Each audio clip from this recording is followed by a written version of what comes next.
tahun baru Masehi bukan yang dipermasalahkan adalah zatnya bulan dan hari, akan tapi kebiasaan dan kebudayaan yang terjadi di tahun baru tersebut. Apa yang dilakukan oleh umat saat itu? Berhura-hura, berfoya-foya, dan yang banyak merayakan ini adalah orang di luar Islam sana karena bangga dengan tahun baru mereka. Kemaksiatan di dalamnya. Jadi yang kita hentikan adalah kebiasaan jelek. Sehingga anak Pak Haji dan Bu Haji itu yang niup trompet, setelah itu ada yang mabuk. Sebab di Indonesia itu kaum musliminnya minoritas. Bagaimana kok alun-alun penuh tuh? Sementara orang-orang Nasrani banyak di gereja saat itu, mereka berdoa dan sebagainya. Apa yang dilakukan oleh anak-anak kaum muslimin saat itu? Ya? Berhura-hura, belum tadi setelah itu berantem. Dan 6 tahun yang lalu ada yang mati, lihat. Kita tidak melihat tahun-tahun berikutnya, karena kami yang ingat pada 6 tahun yang lalu. Mati, berantem, mabuk dan sebagainya. Jadi mengikuti budaya-budaya kafir itulah yang tidak diperkenankan.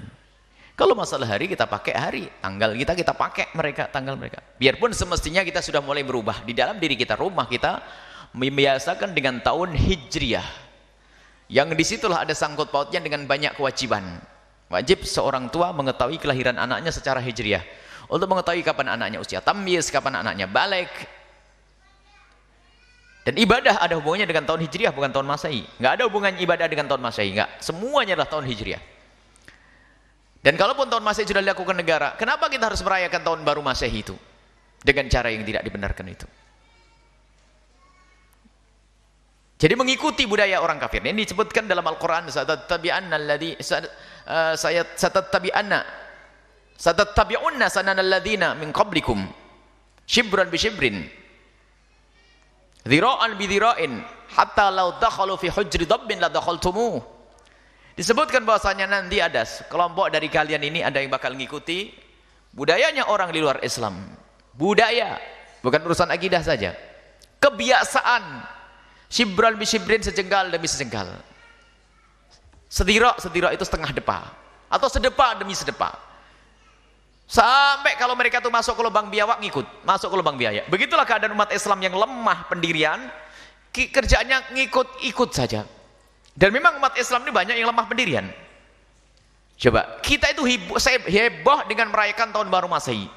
Tanyakan dengan masyarakat yang ada di Cina sana, tanyakan masyarakat yang ada di Amerika dan di Eropa, mereka juga ngerti ada tahun Hijriah. Kalau alasannya untuk bersenang-senang, mereka juga tidak pernah punya keinginan untuk merayakan tahun baru Hijriah. Yuk.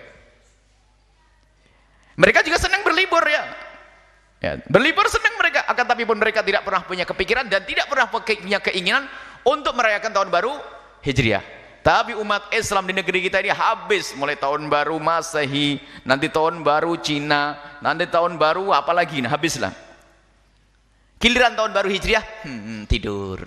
Muncul kemunafikan di sini. Hendaknya kita bangga dengan Islam. Itulah yang jadi masalah, jangan dianggap remeh. Yang berbangga dengan tahun baru Masehi lalu lupa dengan tahun baru Hijriah, munafik kan nanti. Kenapa tidak kita mengutamakan sesuatu yang sambung dengan Nabi SAW? Permasalahannya adalah tidak sesepele yang disampaikan tadi. Kalau masalah pernah dipakai, kita pakai. Kalau tidak pakai, beda hitungannya nanti. Termasuk pengajian kita keliling, sementara pakai tahun baru Masehi. Kenapa? Karena kalau pakai tahun Hijriah nggak ketemu harinya nanti. Karena apa? Orang di sana masih tahun Masehi. Tapi kita harus buat perubahan pada suatu ketika nanti. Tapi yang dipermasalahkan adalah ngikuti itu cara dan gayanya orang-orang kafir itu. Mengadakan perayaan, niup trompet. Trompet apa itu? Ada maknanya peniupan trompet itu. Bukan sekedar ikut-ikutan. Ada makna daripada niup trompet. Belum lagi kumpul lagi perempuan yang gak karu-karuan, Masya Allah. Dan memang banyak di antara anak-anak kita itu datang ke kota itu tidak ada tujuan, hanya karena tahun baru, melihat ramainya kota. Biarpun ternyata di situ setan juga menarik, sehingga ketemu laki-laki dengan perempuan, pacaran dan sebagainya, sampai bab zina. Maka perlu kita hentikan dengan bermacam-macam cara. Menghentikan itu bermacam-macam cara. Ada menghentikan, jangan kau lakukan. Itu kapan? Jauh-jauh hari. Jangan kamu lakukan. Akan tapi ini adalah di saat banjir itu belum tiba. Di saat banjir belum tiba, kita masih bisa membuat bendungan. Tapi kalau sudah banjir datang, susah membuat bendungan. Akan tapi hendaknya sekarang kita arahkan. Kita tidak merayakan tahun baru Masehi. Itu daripada anak kumpul di situ, kita rubah saja, ayo. Dan ini adalah tradisi para salafun saleh dalam merubah masyarakat dengan budaya-budaya yang salah menjadi budaya Islami itu. Mengislamkan budaya.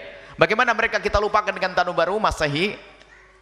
Dengan cara kita mengadakan acara apa itu? Alhamdulillah ini sudah banyak para ulama-ulama yang ingin mengadakan acara di alun-alun, tapi untuk mengcounter agar anak-anak tidak mabuk, agar ada anak tidak niat trompet, agar anak-anak membaca sholawat. Dan alhamdulillah di Cirebon sudah beberapa kali, di Indramayu akan diadakan, di Brebes, di Tegal, masya Allah. Dan kemarin ada pertemuan para ulama-ulama yang harus menghentikan anak-anak kita supaya tidak larut dengan budaya mereka. Kita harus membuat maulidan. Kita kenalkan kepada Nabi SAW, kita kenalkan kepada Islam. Sehingga banyak di antara mereka itu yang ke kota itu hanya pengen lihat ramainya kota, dengar pengajian akhirnya pulang tobat itu nanti. Tapi jangan dikatakan kita merayakan tahun baru Masehi, tidak. Enggak ada. Kita tidak merayakan tahun baru Masehi. Akan tapi di malam itu adalah malamnya orang kumpul, dan begitulah juru dakwah Nabi SAW itu ingin lihat kesempatan, keramaian-keramaian. Dan juga para yang saat itu menjadi tren kumpulnya orang itu apa? Termasuk Nabi Muhammad sampai ulama-ulama warisnya, termasuk guru mulia Al-Habib Hasan bin Ahmad Baharun itu mengambil kesempatan keramaian. Dulu tuh dalam dakwah beliau salah satu caranya itu adalah jadi tukang foto. Baik, ada dengan tukang foto nih. Zaman itu paling langka foto. Jadi satu desa itu yang foto satu, nanti yang lihat tetangganya pada lihat semua. Langka foto. Foto itu langka dulu. Beliau ternyata dalam satu kisah hikmah beliau, kecerdasan beliau dalam mengumpulkan orang. Kalau orang suruh ngaji, nggak mau ngaji.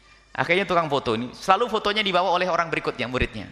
Beliau datang dulu, fotonya mana? Fotonya ntar dulu datang. Orang kumpul 10 orang, diajari assalamualaikum. Di tempat kamu lagi begitu, Allah.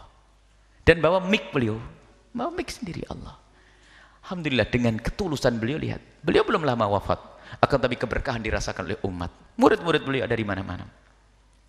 Nah, beliau telah memanfaatkan momen kumpulnya orang untuk diarahkan kepada Allah. Makanya kita tanggal 31 Desember kita tidak merayakan tahun baru Masehi. Akan tapi kita ingin memberikan pengarahan, kita arahkan, kita buat perkumpulan di situ tidak sebut tahun baru Masehi. Akan tapi kita akan merayakan Maulid Nabi, baca salawat serta itu. Selesai. Sehingga mereka datang akhirnya sudah ke Maulid Nabi.